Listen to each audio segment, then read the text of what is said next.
প্রবাসী প্রেমের ফাঁদে পড়ে দেশে ফিরে অনশন ও প্রতারণার ঘটনা ঘটেছে। ওমানে প্রবাসী শিহাব হোসেন সাগরের বাড়িতে স্ত্রী স্বীকৃতির দাবিতে অনশনে বসেন সীমা বেগম।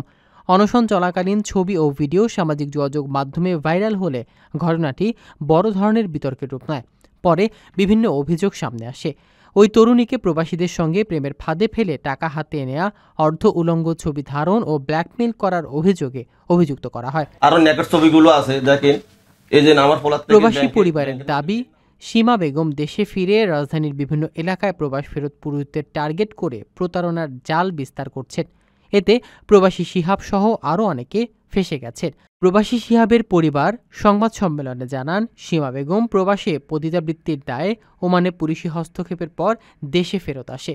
দেশে এসে ভুয়া কাবিননামা ব্যবহার করে তারা তাদের ব্ল্যাকমেইল করার চেষ্টা করেন। এ ঘটনায় প্রবাসীর পরিবার মেয়েটির উপযুক্ত শাস্তির দাবি করেছেন। লালমোহন থানার ভারপ্রাপ্ত কর্মকর্তা মোহাম্মদ সিরাজুল ইসলাম জানিয়েছেন, সীমা বেগম আইনি সহায়তার জন্য কাবিননামা নিয়ে আসলেও কাগজের সঠিক তথ্য নেই। ঘটনার তদন্ত ঢাকায় সংশ্লিষ্ট থানার মাধ্যমে হবে। এই ঘটনায় প্রবাসীদের সতর্ক করা হচ্ছে, পরিচিত ও অননুমোদিত নারীদের ফাঁদে পড়ে অর্থ ও সম্মান হারানো থেকে সাবধান থাকতে বলা হয়েছে। আমি তোমার সব আছি, আর কেউ না।